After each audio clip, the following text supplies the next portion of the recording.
Let's welcome Anusha. வணக்கம் அனுஷா. வணக்கம் ma'am. எப்படி இருக்கீங்க? நல்லா இருக்கேன். நீங்க எப்படி இருக்கீங்க? நான் நல்லா இருக்கேன். இன்னைக்கு காரசாரமான ஒரு ரெசிபின்னு சொன்னீங்க. என்ன பண்ண போறீங்க? ஆமா. அது பீர்க்கங்காய் துவையல். But Andhra style actually. அது பேர் பீரக்காய் கொத்துமீரா பச்சடின்னு அங்க சொல்லுவோம். நம்ம வேற ஸ்டைல்ல பண்ணுவோம். இது வேற ஸ்டைல். ஸோ ஆந்திரானாலே கொஞ்சம் காரமா இருக்கும். ஆமா, எனக்கு ரொம்ப ஸ்பைஸ் பிடிக்கும். நான் ஆந்திராவோட சாப்பிட்ட ஒரு ரெசிபி தான் இது, அங்க கேட்டது தான். ஸோ சரி, அது கொஞ்சம் டிஃப்ரெண்டா இருக்கு, நமக்கு இங்க பண்ணி காமிக்கலாமே அப்படின்ட்டு வந்திருக்கேன். நம்ம வந்து பீர்க்கங்காய் தொகையல் செய்யறதுக்கு தேவையான பொருள் என்னன்னு பார்த்துடலாம். ஓகே. பீர்க்கங்காய் தொகையல் செய்யறதுக்கு தேவையான பொருள் என்னன்னு பார்த்துடலாம் வாங்க. ஆந்திரா ஸ்டைல் பீர்க்கங்காய் தொகையல் செய்ய தேவையான பொருட்கள்: பீர்க்கங்காய் 1 கப், வேர்க்கடலை 2 டேபிள் ஸ்பூன், நறுக்கிய வெங்காயம் 1, துவரம்பருப்பு 1 டீஸ்பூன், உளுத்தம்பருப்பு 1 டீஸ்பூன், பூண்டு 5 பல், இஞ்சி அரை இன்ச், சீரகம் 1 டீஸ்பூன், நறுக்கிய தக்காளி 1, புளி சிறிய நெல்லிக்காய் அளவு, தனியா 2 டீஸ்பூன், கடுகு 1 டீஸ்பூன், பச்சை மிளகாய் 2, உப்பு தேவையான அளவு, மஞ்சள் பொடி அரை டீஸ்பூன், கடலைப்பருப்பு 1 டீஸ்பூன், எண்ணெய் தேவையான அளவு, கொத்தமல்லி 1 கைப்பிடி. பீர்க்கங்காய் தொகையல் செய்கிறதுக்கு தேவையான பொருள் என்னன்னு பார்த்தாச்சு. இப்போ எப்படி பண்ணுறதுன்னு பார்த்துடலாம் நம்ம. ஸோ நம்ம ஆரம்பிக்கிறதுக்கு முன்னாடி உங்களை பற்றி சொல்லுங்கள், நீங்கள் என்ன பண்ணுறீங்க அப்படின்னு சொல்லிட்டு. நான் ஒரு எம்என்சியில் ஃபினான்ஸ் ப்ரொஃபஷனலாக இருக்கேன். ஸோ ஒர்க் ஃப்ரம் ஹோமில் இருக்கேன் இப்போ. ஓகே. உங்களுக்கு எவ்வளோ பசங்க இருக்காங்க? எனக்கு ஒரு டாட்டர் இருக்கா, 3 years ஆகுது அவளுக்கு. அவளையும் பார்த்துட்டு இருக்கிறதுக்கு சௌரியமாக இருக்குன்னு மாறி இருக்கேன். ஆமா. சரி, இப்போ ஃபஸ்ட்டு என்ன பண்ண போகிறோம்? ஃபஸ்ட்டு நம்ம 2 ஸ்பூன் ஆயில் விட்டுக்கலாம். இது கொஞ்சம் எண்ணெய் கூட ஆகுமா? இல்லை, நம்ம சும்மா ஃப்ரை பண்ணுறதுக்கு தான், எல்லாமே மசாலா ஃப்ரை பண்ணுறதுக்கு ஒரு 2 ஸ்பூன் கரெக்டாக இருக்கும். அது லேசாக ஹீட் ஆன உடனே தனியா ஒரு 2 ஸ்பூன் போட்டுக்கலாம். பட் தனியா தான் மேஜராக அவங்க யூஸ் பண்ணுறாங்க ஆந்திராவில். ஸோ அதனால நம்ம அது தனியா அவ்வளோ துவையல் யூஸ் பண்ணுறது இல்லை. பட் அவங்க 2 ஸ்பூன் தனியா ஃப்ளேவர், நம்ம வந்து வெறும் உளுத்தம்பருப்பு பெருங்காயம் வரமிளகாய் அது யூஸ் பண்ணுவோம். இவங்க தனியா ஃப்ளேவர் கொஞ்சம் சீரகமும் சேர்ப்பாங்க இல்லையா? ஆமாம், சீரகமும் சேர்ப்பாங்க. சீரகமும் ஒரு 1.5 ஸ்பூன் போட்டுக்கலாம். தனியா இது 1 ஸ்பூன்னா, இது 2 ஸ்பூனா, இது 1.5 ஸ்பூன் போட்டுக்கலாம். ஸோ பருப்பு எல்லாமே நம்ம ஒரு ஸ்பூன் போட்டுக்கலாம். துவரம் பருப்பு 1 ஸ்பூன், ஓகே, கடலைப்பருப்பு 1 ஸ்பூன், அப்புறம் உளுத்தம்பருப்பு 1 ஸ்பூன். சரி, துவரம்பருப்பு கடலைப்பருப்பு போட்டாச்சு. உளுத்தம்பருப்பு 1 ஸ்பூன். ஓகே. இது கொஞ்சம் ஃப்ரை ஆகட்டும். ஓகே. வேர்க்கடலையும் நம்ம வறுத்துக்க போகிறோம். ஆமாம், வேர்க்கடலையும் வறுக்க தான் போகிறோம். இது மட்டும் கொஞ்சம் லைட்டாக பண்ணோடனே நம்ம வேர்க்கடலை போட்டுக்கலாம். இப்போ லைட்டாக செவந்துடுதா? லைட்டாக செவந்து. இப்போ அடுத்தது என்ன சேர்க்க போகிறோம்? இப்போ நம்ம வந்து இதில் வேர்க்கடலை 2 ஸ்பூன் போட்டுக்கலாம். அதுக்கப்புறம் கார்லிக்கும் சேர்த்துடலாம். இப்போ இதோட பூண்டு, கார்லிக் ஒரு 5 எடுத்துக்கலாம். பூண்டெல்லாம் அவளுக்கு பிடிச்ச மாதிரி நம்ம சேர்த்துக்கலாம். உங்களுக்கு ரொம்ப கார்லிக் ஃப்ளேவர் பிடிக்கும்னா சேர்த்துக்கலாம். சரி, நீங்கள் எப்போ வந்து சமையல் கற்றுக்க ஆரம்பிச்சது? சமையல் கற்றுக்க ஆரம்பிச்சது பிஃபோர் மேரேஜ், கொஞ்ச நாள் முன்னாடி தான். அது வரைக்கும் அம்மா நல்லா கல்யாணம் அப்படின்னு சொன்னோடனே கற்றுக்க ஆரம்பிச்சு இல்லை. அதுக்கு முன்னாடி அம்மா எங்கேயாவது போனாங்கன்னா லைட்டாக ரசம் அவ்வளோதான் பண்ணுவேன். அம்மா நல்லா சமைப்பாங்க. ஸோ கற்றுக்கணுன்ற நெசசிட்டி இல்லை. பட் அதுக்கப்புறம் கொஞ்சம் கொஞ்சம் கல்யாணம் இப்போ டாட்டருக்காக கொஞ்சம் புதுசாக பார்த்து ட்ரை பண்ணி பண்ணலான்னு இப்போ தான் கற்றுக்கிட்டு இருக்கேன். ஓகே. இங்கேயும் மாமியாரும் நல்லா சமைப்பாங்க. ஸோ அவங்ககிட்ட என்ன கற்றுக்கிட்டீங்க? மாமியார் தான் ஆக்சுவலி சாம்பார், கூட்டு, பொறுத்தல் எல்லாமே. ஏன்னா நார்மல் சமையலே நான் வந்து இங்கே வந்து தான் கொஞ்சம் கொஞ்சம் கற்றுக்கிட்டேனே. ஸோ இப்போ தான் கொஞ்சம் பொண்ணுக்காக கொஞ்சம் வித்தியாசமாக பார்ப்போம் அப்படின்னு சொல்லிட்டு இப்போ நம்ம வந்து பச்சை மிளகா போட்டுக்கலாம். பச்சை மிளகா ஆக்சுவலி ஆந்திரா சைட் 10 கிட்டவே போடுவாங்க. நம்ம அவ்வளோ உரப்பு வேணான்னு நான் 5 தான் போடலான்னு வச்சிருக்கேன். ஸோ நம்மளால அவ்வளோ ஸ்பைஸ், நமக்கு என்ன தேவையோ நம்மளால அவ்வளோ ஸ்பைஸ் சாப்பிட முடியாது, ஹெல்த்தியும் இல்லை. ஸோ நம்ம வேணும், ரொம்ப பிடிக்கும்னா நம்ம ஆட் பண்ணிக்கலாம் வேணும்னா. அப்ப நீ உங்களுக்கு இது போராது இந்த காரம்? ஆமா, எனக்கு போராது. நான் ஜெனரலா அந்த ஒரிஜினல் ஆந்திரா ஹோட்டல்ல சாப்பிட்டு இன்ஸ்பயர் ஆகி தான் இது தேடி பண்றேன்.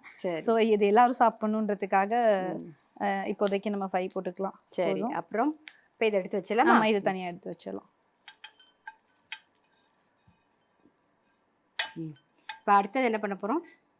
அடுத்தது வந்து இந்த பீர்க்கங்காய், டொமேட்டோ, ஆனியன் எல்லாமே இதோடய சேர்த்து வதக்கினா இதுவும் கொஞ்சம் ரொம்பவே தீஞ்ச மாதிரி. ஆமா ஆமா. ஸோ அதனால காய் மட்டும் தனியா நம்ம வந்து ஃப்ரை பண்ண போறோம். ஓகே. நெக்ஸ்ட் வந்து இப்போ எண்ணெய் விட்டுக்க போறோமா? ஆமா. இப்போ நம்ம 1 ஸ்பூன் ஆயில் விட்டுட்டு இது கூட வந்து வெங்காயம், தக்காளி, பீர்க்கங்காய், புளி, பீர்க்கங்காய் போட்டுக்கலாம். ஆமா, ஃபர்ஸ்ட் பீர்க்கங்காய் போட்டுக்கலாம். நான் வந்து இந்த 1 கப் பீர்க்கங்காய் வச்சிருக்கேன். ஸோ அதை அப்படியே நம்ம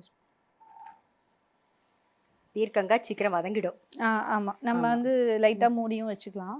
பீர்க்கங்காய் மூணுமே சேர்த்து போட்டுக்கலாம். பீர்க்கங்காய், டொமேட்டோ, ஆனியன் சேர்த்து போட்டுக்கலாம். கொஞ்சம் வதங்கிக்கிட்டோம், நம்ம மூடி வச்சுப்போம். சும்மா லைட்டா அந்த எண்ணெயில ஒரு பெரட்டுற ஆமா, மாதிரி இருக்கணுமா? பெரட்டிட்டு ஆமா கொஞ்சம் வெந்துக்கலாம். நம்ம மூடி வச்சுக்கலாம். அது வரைக்கும் ஒரு 2 மினிட்ஸ் வெயிட் பண்ணலாம். ஓகே. நம்ம வந்து அதே பேன்ல கொஞ்சமா எண்ணெய் விட்டுட்டு வெங்காயம், தக்காளி, பீர்க்கங்காய் சேர்த்துருக்கோம். அதை லைட்டா கொஞ்சம் எண்ணெயில வதங்கினதுக்கு அப்புறமா நம்ம வந்து மூடி வச்சுக்கலாம். ஆமா, மூடி வச்சுக்கலாம். உப்பு புளியும் சேர்த்துட்டு அப்புறமா மூடி வச்சுக்கலாம். இப்போ கொஞ்சம் வதங்கட்டும், அது வரைக்கும் வெயிட் பண்ணலாம். இப்போ 2 நிமிஷம் வதக்கியாச்சா? 2 இப்போ என்ன நிமிஷம் பண்ண போறோம்? வதக்கியாச்சு. இப்போ நம்ம வந்து தேவையான அளவு உப்பு போட்டுக்கலாம். ஓகே. ஒரு 2 ஸ்பூன் போட்டுக்கலாம். ம். ம். மஞ்சள் பொடி போட்டுக்கலாம்.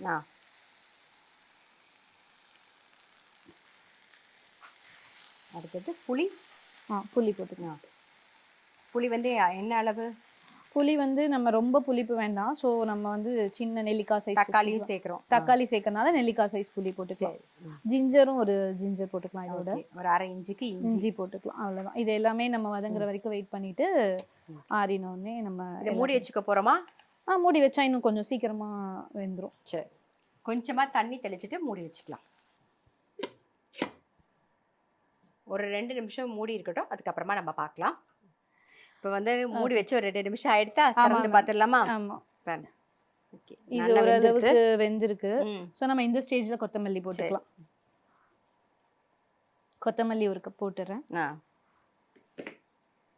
கொத்தமல்லி நிறைய இருக்கணும் இல்லையா? ஆமா, கொத்தமல்லி நிறைய யூஸ் பண்ணுவாங்க. பேர் அதான் பீரக்காய கொத்தமீரா பச்சடி தான். ஸோ கொத்தமல்லியும் ஃப்ளேவருக்கு நிறைய தான் யூஸ் பண்ணுவோம். தனியாவும் ஆல்ரெடி கொத்தமல்லி ரிலேட்டட் தான், இதுவும் கொத்தமல்லி.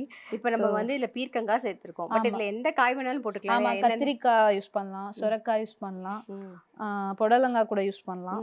அந்த புடலங்காய் விதை, அப்புறம் அந்த பெங்களூர் கத்திரிக்காய் போடுறோம், அதோட தோல் எல்லாமே யூஸ் பண்ணிக்கலாம். சில்லி நான் சொன்ன மாதிரி நம்ம ஸ்பைஸா வேணும்னா எவ்வளவு சில்லி வேணாலும், பச்சை மிளகா வர மிளகா ரெண்டும் மிக்சிங்காவும் பண்ணிக்கலாம். ஆமா, அதுவும் பண்ணிக்கலாம். இது ஆனா ஃப்ளேவர் வந்து இவங்க சுத்தமா வர மிளகா யூஸ் பண்றது இல்ல, பச்சை மிளகா தான் யூஸ் பண்றாங்க. பட் நமக்கு நம்ம ஃப்ளேவருக்கு வேணும்னா நம்ம அப்படியும் பண்ணிக்கலாம். ஸோ வெஜிடபிள் சாப்பிடாதவங்களுக்கு கூட நம்ம இப்படி கொடுத்து பார்க்கலாம். என்ன வெஜிடபிள் இருக்குன்னே உங்களுக்கு கண்டுபிடிக்க முடியாது. ஸோ பீர்க்கங்காய் கூட்டெல்லாம் ஜென்ரலா பண்ணா கொஞ்சம் யோசிப்பாங்க சாப்பிட. ஸோ அதுக்கு நம்ம இது மாதிரி ஸ்பைஸா இருந்தா இது ஏதோ நினைச்சு சைட் டிஷ்ஷா நினைச்சு சாப்பிடலாம். ஸோ வெஜிடபிள் உள்ள போறதுக்கும் இது ஒரு ஆப்ஷனா இருக்கும்னு நினைக்கிறேன். இப்போ ஆஃப் பண்ணியாச்சு. ஆறுனதுக்கு அப்புறமா நம்ம அரைச்சு எடுத்துட்டு வந்துடலாம். கொஞ்சம் ஆறட்டும், அது வரைக்கும் நம்ம வெயிட் பண்ணலாம்.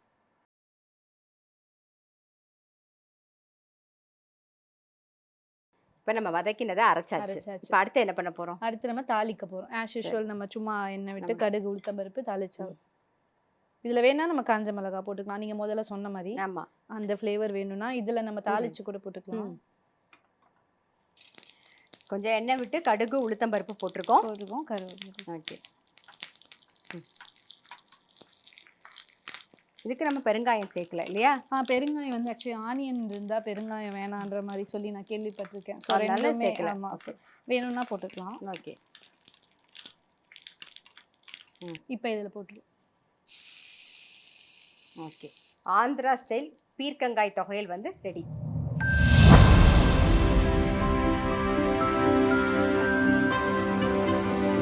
ஆந்திரா ஸ்டைல் பீர்க்கங்காய் தொகையல் செய்முறை. ஃபஸ்ட்டு வந்து ஒரு பேனில் கொஞ்சமாக எண்ணெய் விட்டுட்டு தனியா, கொஞ்சம் சீரகம், தோரம்பருப்பு, கடலைப்பருப்பு, உளுத்தம் பருப்பு இதை நல்லா வறுத்துட்டு கொஞ்சம் வேர்க்கடலையும் சேர்த்துக்கோங்க. தேவையான அளவு பூண்டையும் போட்டுட்டு காரத்துக்கு பச்சை மிளகாயும் சேர்த்து வதங்கினதுக்கு அப்புறமா அதை ஓரமாக எடுத்து வச்சிடணும். அதுக்கப்புறம் அதே பேனில் எண்ணெய் விட்டு பீர்க்கங்காய், தக்காளி, வெங்காயம் சேர்த்து லைட்டாக எண்ணெயில் ஒரு வதக்கினதுக்கு அப்புறமா கொஞ்சம் புளியும் சேர்த்துட்டு உப்பையும் சேர்த்து ஒரு 2 நிமிஷம் தண்ணி தெளிச்சுட்டு மூடி வச்சிருங்க. ஸோ அது வெந்ததுக்கு அப்புறமா அது கூட கொத்தமல்லியும் போட்டுட்டு நம்ம வறுத்து வச்சிருக்கோம் இல்லையா தனியாலாம், அதையும் சேர்த்து நல்லா அரைச்சிட்டு தாளிக்கிறதுக்கு ஒரு பேனில் எண்ணெய் வச்சு கடுகும் கருவேப்பிலையும் தாளிச்சு கொட்டினீங்கன்னா நம்மளுடைய ஆந்திரா ஸ்டைல் பீர்க்கங்காய் தொகையல் ரெடி. ஆந்திரா ஸ்டைல் பீர்க்கங்காய் தொகையல் வந்து ரெடி. கண்டிப்பாக ட்ரை பண்ணி பாருங்கள். நல்ல சுட சாதத்தில் நல்லெண்ணெய் விட்டு பெசஞ்சு சாப்பிட்டீங்கன்னா அவ்வளோ டேஸ்ட்டாக இருக்கும். அது மட்டும் இல்லை, சப்பாத்திக்கும் நல்லாயிருக்கும், தோசைக்கும் நல்லாயிருக்கும். ஸோ கண்டிப்பாக வந்து ட்ரை பண்ணி பாருங்கள். Thank you so much. எங்களுக்காக வந்து ஸ்பெஷலாக ஒரு நல்ல காரசாரமான ஒரு தொகையல் பண்ணி காமிச்சதுக்கு ரொம்ப ரொம்ப நன்றி. உங்களுக்கு வந்து டைமண்ட் ஹோம் அப்ளையன்சஸ் வழங்கும் ஒரு கிஃப்ட்.